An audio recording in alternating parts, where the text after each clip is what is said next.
peace and harmony here with you today. What are some of the effects, post-traumatic stress syndrome, PTSD, that can be encountered after dealing with the aftermath of a narcissist? Now, the narcissist, as we know, is an interspecies predator, meaning that they're the type of person who preys on you. Oftentimes it's a male, good-looking, charming, intelligent, well-advanced in his career, well-advanced in maybe even his family. They have certain accomplishments in their life, yet chances are have gotten there. They've climbed up through the ranks through taking advantage of people. And they're able to do this because they have no sense of empathy. In other words, they're not concerned about anyone else. They're really only just concerned about themselves. And they're really only concerned about getting themselves ahead. Even if they have a family, even if they have children, the shocking realization is that chances are they're really not even too concerned about their kids getting ahead. They see their kids more as a reflection of them. And so, in other words, to get their child braces, they might brag about this, that they spent, $5,000 on their child's braces. They don't care that, the child is able to chew better, or that their smile is enhanced, or that they're a beautiful person, and this is the right thing to do to take care of a child. They really lack this internal sense of like right and wrong and moral, immoral. So what ends up happening is, once you kind of expose this person and you see them for what they are, and maybe you've been involved with them for quite an amount of time. Maybe you've been involved with them you can even get PTSD symptoms even after being involved with them in a couple of months. I've heard from people who have gone through extreme kind of like sensory deprivation after this person has left their life. They're not able to handle it. They have post-traumatic stress syndrome, basically after dealing with all the stresses, and sometimes they've been financially conned, emotionally conned, compromised in their home. They are suffering such a traumatic situation, having felt taken over, more or less, that they have PTSD symptoms. PTSD symptoms can occur as a result, as just a result of this trauma, of being lied to, of being brainwashed, of being manipulated, of being exploited, and being in a vulnerable situation.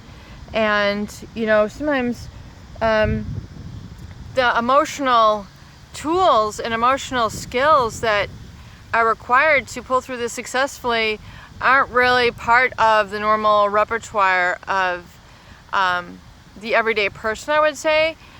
Even if you've had a lot going on in your family or your job and you consider yourself a pretty good people person,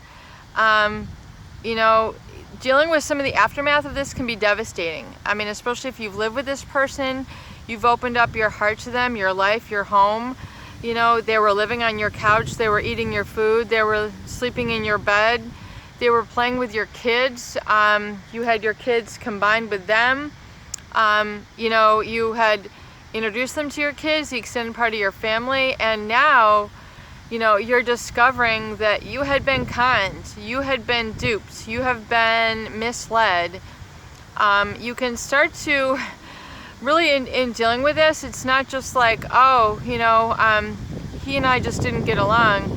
It's much deeper than that. It's not like your typical relationship. It really involves quite a bit of, there's quite a bit of destruction or personal feeling of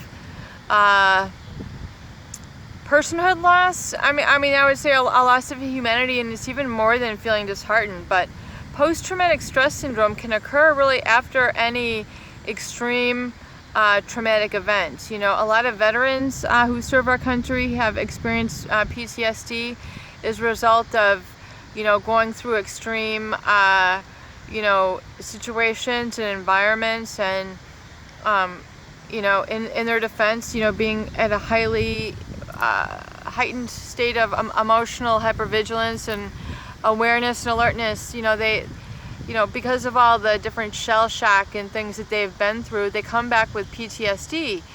Some of the symptoms are, paranoia. They're not able to get this person out of their head.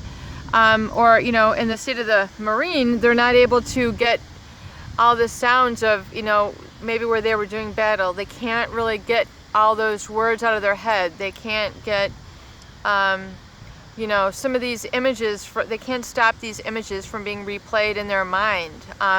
It plagues them. It completely disables them. It literally renders them, dysfunctional, unable to live. A lot of times, our U.S. veterans, God love them for serving our country, but oftentimes they come back with such severe PTSD, they're not able to function in the everyday world. They need social work, they need inpatient care, they need aftercare, they need support groups, they need a lifestyle change, they need to get with a support system where they're working as a team again, they're working with people. And after, being with after exposing the narcissist or the psychopath, it's very difficult to trust anyone. So you really feel like you're lacking in that support group of someone who can actually understand what you've been through, and so that's why these channels, like the one I have here, are so very crucial and important and free to your recovery. If you're to go to use your health insurance and try to, speak to a psychologist about this, a lot of them have not really been victimized by narcissists. They might know the textbook version, they might know some of the qualities, but for people who've actually been through it, they're going to be your most valuable resource and the best shoulders that you can have to lean on, because they're going to absolutely positively understand what you've been through. They're going to understand it firsthand, and they're also, those who have healed, like myself, are going to be your best resources for kind of pulling through it and climbing through it. It's a never-ending journey. It's going to take some time. It's going to take a little bit of effort. You're going to have to stick with it to pull through the PTSD and those symptoms. The symptoms, can be, not wanting to go outside. They can be crying all the time. They can have, this, cycle of voices. I don't want to say voices, but, such a feeling of fear, having learned this and being so close to somebody who is, I'm just going to go there, they're so evil. After having been so close to someone who's so evil, who you trusted, who you thought was this absolute epitome of a charming knight in shining armor, to find out that this person was a true lie, it's absolutely devastating. Or if the narcissist was your family member, like, a mother or a father, equally as devastating. That's who you entrust in this world to raise you, to keep you safe, to provide for you, to guide you. And if this person is a narcissist and you learn that, all in all, they really don't care about you, that's tough news. That's a tough pill to swallow. And so, oftentimes the result of this is a post-traumatic stress syndrome sort of situation where you feel completely unrendered. Maybe it's difficult for you to communicate. It's difficult for you to communicate with other people who are normal, functioning. You feel out of it. You feel like you're not one of them. You can't communicate without crying. You feel weakness. You feel embarrassed. You feel ashamed. You have situations running through your mind that you can't resolve. No one else really gets it, and you're not able to just be at ease. You're not able to be at peace. You're not able to relax.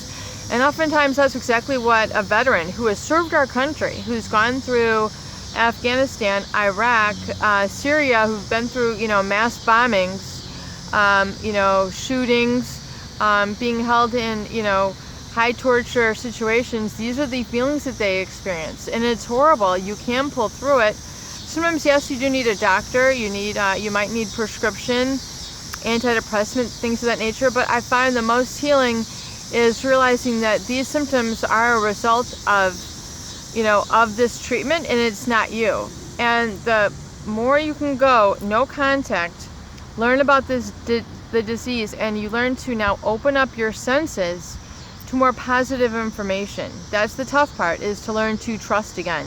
And I'm not saying trust like fall in love again. That's exactly what you do not want to do. You do not want to do the rebound situation where you're trying to go back to someone else to fulfill, you know, what you just lost. You by all means don't want to track this narcissist and see what they're up to. That should also not be on your list whatsoever. It's just going to perpetuate the bombings in your mind. It's just going to perpetuate the lies. It's not you. They're not a reflection of you. Not only do you deserve better, but the treatment that they gave you is a disordered person. It's just, they are sick, and you don't need to be a registered nurse to have this type of person as a boyfriend. I mean, come on here, guys. You're a normal, wonderful human being who cares for people, and you know, you don't need to suffer anymore. You don't need to suffer any longer. So, you know, some of the symptoms of PTSD are, you know, it's difficult to go out in public. You feel an unsure sense of yourself or reality. You know, you feel desperate. You feel chaotic. You feel panicked. You know, these are all symptoms of PTSD. Don't worry, you're not going crazy. You're just used to the crazy making that this person was, you know, putting you through, and this is your body trying to purge itself of that experience. You are absolutely positively, your body has a mechanism that's like, hey, yo, it's time for you to get back to some normalcy. So that's why your body is just going haywire. You know, it's processing through. So it's actually a good sign if you're going through some of these PTSD symptoms. It means that you're getting on the road to the other side of it. It means you've actually dealt with it and you're moving onwards. So just realize that those are some of the symptoms. The more you can go no contact and feel your senses with something positive. Sit with a comforter, sit with a stuffed animal, smell your favorite perfume, your favorite flower, you know, smell the fresh air, do the laundry, and just breathe in how good it is, you know, once it's clean. Go outside and just breathe some fresh air. Come back to your senses. Get your best comforter. You know, wrap yourself up in it. Sit by the open window. Smell the fresh air. Put on a little bit soft music. 432 hertz is a very mellow, beautiful, meditative sort of music. You can Google it or find it here on YouTube, 432 hertz. It's a very soft, soothing sort of music. So you need to now begin to fill your senses with something more genuine, clean, and soothing. Love you. Peace and harmony here with you. Please subscribe for more tools, for more discussions, and support leading you to peace and harmony. Health and your healing will resume. Love you.